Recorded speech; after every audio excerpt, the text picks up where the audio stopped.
Morning student. आज हम पढ़ रहे हैं क्लास 12th के अकाउंट्स के अंदर चैप्टर नंबर 12 रोकड़ प्रवाह विवरण कैश फ्लो स्टेटमेंट। और हमारा आज का टॉपिक है रोकड़ प्रवाह विवरण का अर्थ, meaning of cash flow statement और रोकड़ प्रवाह विवरण के उद्देश्य, objective of cash flow statement. तो हम स्टार्ट करते हैं रोकड़ प्रवाह विवरण के अर्थ से। रोकड़ प्रवाह विवरण एक ऐसा विवरण है जो एक निश्चित लेखांकन अवधि में व्यवसाय के अंतर्गत रोकड़ के बहाव को दर्शाता है। रोकड़ का अर्थ रोकड़ एवं रोकड़ तुल्य अल्पकालीन प्रतिभूति से है। रोकड़ के अंतर्गत रोकड़ हस्तस्थ बैंक में रोकड़ को शामिल किया जाता है। वह रोकड़ तुल्य में ऐसे अल्पकालीन विनियोग शामिल किए जाते हैं जिनको बिना किसी मूल्य हानि के शीघ्र रोकड़ में परिवर्तित किया जा सकता है। तो इसमें ये बताया गया जो कैश फ्लो स्टेटमेंट है उसका जो मीनिंग है वह यह होता है कि एक पर्टिकुलर एक सर्टेन अकाउंटिंग पीरियड के अंदर, एक पर्टिकुलर अकाउंटिंग पीरियड के अंदर जो हमारा बिजनेस है उसमें जो कैश का फ्लो है उसको यह शो करता है। यहाँ जो कैश का मीनिंग होता है वह कैश का मीनिंग है, रोकड़ का जो अर्थ है यहाँ वह रोकड़ और रोकड़ तुल्य यानी जो कैश में है और ऐसी शॉर्ट टर्म सिक्योरिटीज जो कैश के इक्विवेलेंट मानी जाती हैं, कैश के बराबर मानी जाती हैं से होता है। यहाँ जो कैश है, कैश के अंदर हम कैश इन हैंड और कैश एट बैंक को शामिल करते हैं और जो कैश के इक्विवेलेंट शॉर्ट टर्म इन्वेस्टमेंट होते हैं, शॉर्ट टर्म सिक्योरिटीज़ होती हैं, उनको हम इस फॉर्म में, इस रूप में जानते हैं कि ऐसी कोई भी शॉर्ट टर्म इन्वेस्टमेंट, ऐसे कोई भी शॉर्ट टर्म सिक्योरिटीज़ जिनको हम बिना किसी लॉस के, विदाउट एनी लॉस, हम जिन्हें तुरंत रोकड़ में, कैश में कन्वर्ट कर सकते हैं। अब यहाँ प्रवाह शब्द का जो अर्थ है उसके बारे में पढ़ेंगे हम। प्रवाह या बहाव का अर्थ रोकड़ के व्यवसाय में आने व जाने से होता है। इस प्रकार रोकड़ बहाव विवरण का एक ऐसा विवरण है जो व्यावसायिक संस्था में एक निर्धारित अवधि के अंदर, निर्धारित अवधि के अंतर्गत अंदर व बाहर रोकड़ की गति को दर्शाता है। यानी इसमें बताया गया कि जो बहाव है, प्रवाह है, यानी जो फ्लो है, यहाँ फ्लो वर्ड का जो मीनिंग है वह बिजनेस के अंदर कैश जो आ रही है और जा रही है, कैश के सोर्सेज और यूजेस जो हो रहे हैं उसको शो करता है। अगर इस प्रकार हम देखें तो पूरा रोकड़ प्रवाह विवरण का जो अर्थ हुआ वह यह अर्थ हुआ कि जो हमारी बिजनेस ऑर्गेनाइजेशन है, बिजनेस इंस्टीट्यूशंस है, उसके अंदर एक पर्टिकुलर टाइम में जो कैश है उसकी फ़्लो क्या है, उसकी गति क्या है, यानी किन किन सोर्सेज से पैसा हमारे पास आता है और उस पैसे का हम कहाँ कहाँ यूज़ करते हैं, ये शो करता है हमारा कैश फ्लो स्टेटमेंट। तो इस प्रकार हम ये कह सकते हैं कि रोकड़ का आगमन और रोकड़ का स्रोत माना जाता है। यानी जो कैश फ्लो स्टेटमेंट है वो ये शो करता है कि आपके पास कैश आने के क्या क्या सोर्सेज हैं और कैश का आप कहाँ कहाँ यूज़ कर रहे हैं, इस बात को शो करता है हमारा कैश फ्लो स्टेटमेंट। अब हम बात करते हैं रोकड़ प्रवाह विवरण के उद्देश्य। तो इसमें पहला है रोकड़ स्थिति का विश्लेषण, दूसरा है रोकड़ नियोजन, तीसरा है नीतियों का निर्माण, चौथा है तरलता की जांच, पांचवा है विभिन्न क्रियाओं द्वारा रोकड़ बहाव की सूचना और अगला है भावी रोकड़ बहाव पर अनुमान। यानी analysis of cash position, cash planning, formulation of policies, examination of liquidity position और examination of future cash flow. तो हम स्टार्ट करते हैं पहले पॉइंट से।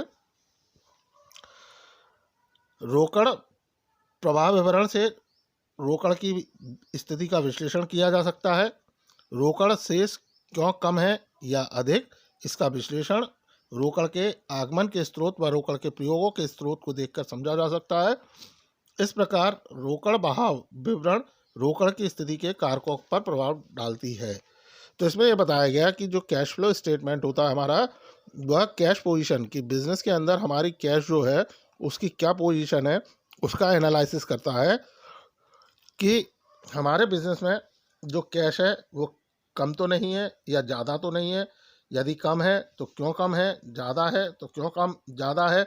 तो इन सब चीज़ों को वो यहाँ एनालिसिस करता है कैश फ्लो स्टेटमेंट। और साथ ही हम इसमें जो हमारे कैश के सोर्सेज हैं और जो उसके यूजेस हैं उनको देखकर इजीली हम इस बात का पता लगा सकते हैं कि हमारे बिजनेस के अंदर जो कैश का फ्लो है वो किस तरह का है। इस तरह से जो कैश फ्लो स्टेटमेंट है वह हमारे कैश की जो पोजीशन है उसको बताती है। दूसरा है रोकड़ नियोजन, कैश प्लानिंग। रोकड़ प्रवाह विवरण के द्वारा रोकड़ की स्थिति का पता लगाया जाता है कि क्या संस्था के पास रोकड़ का आधिक्य है या रोकड़ की कमी है।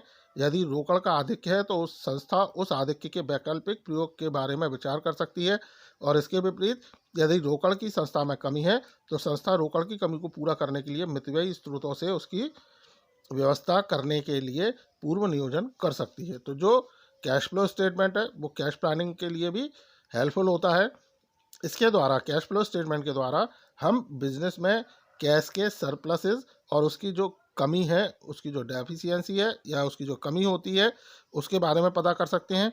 यदि हमारे बिजनेस के अंदर कैश सरप्लस में है तो ऐसी कंडीशन में उसके हम और क्या क्या अच्छे ऑप्शनल यूजेस हो सकते हैं उसका कैश के, उसके बारे में हम जानकारी पता कर सकते हैं।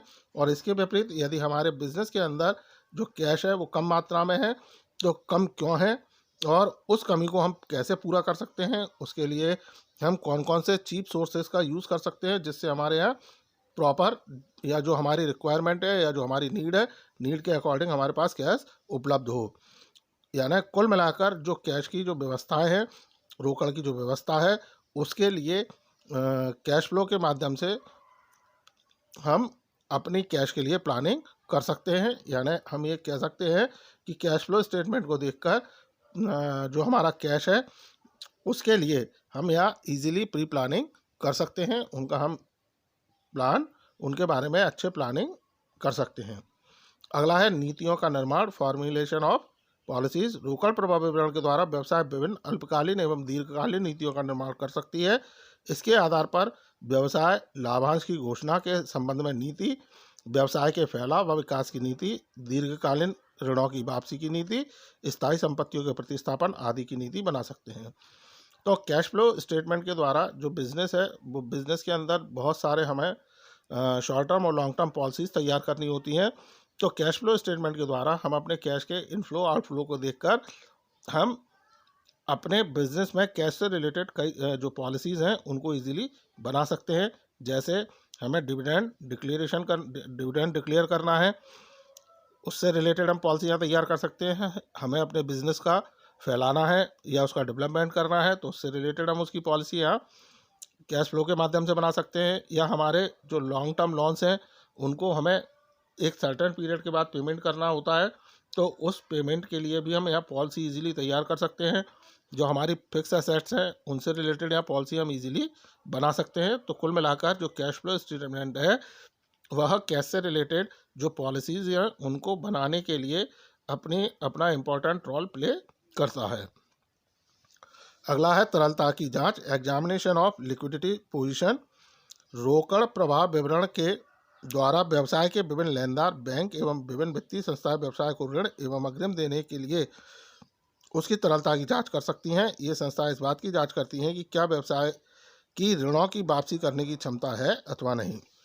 तो कैश फ्लो स्टेटमेंट के द्वारा जो बिजनेस के जो क्रेडिटर्स हैं, बिजनेस की जो बैंकें हैं या बिजनेस से संबंधित जो फाइनेंस इंस्टीट्यूशंस हैं जो बिजनेस को लोन या एडवांस प्रोवाइड कराते हैं, तो ऐसी कंडीशन में ये क्रेडिटर्स, बैंक या फाइनेंशियल इंस्टीट्यूशन जो बिजनेस है, बिजनेस की लिक्विडिटी की जांच यहाँ कर सकता है, उसको एग्जामिन कर सकता है। और जो कैश फ्लो स्टेटमेंट है वह इन लोगों को जो हमारी बिजनेस है, कंपनी है, उसकी लिक्विडिटी जांच करने में मदद करती है, क्योंकि इसी लिक्विडिटी के बेस पर जो क्रेडिटर्स हमें उधार माल देते हैं, बैंक हमें पैसा उधार देती हैं, या जो वित्तीय संस्थाएं हैं उनसे हम short term long term finance की व्यवस्था कर पाते हैं। तो ऐसी स्थिति में ये सभी ये चाहते हैं कि इनका समय पर पैसा वापसी हो, समय पर इनके द्वारा जो ऋण दिए गए वो वापस हो।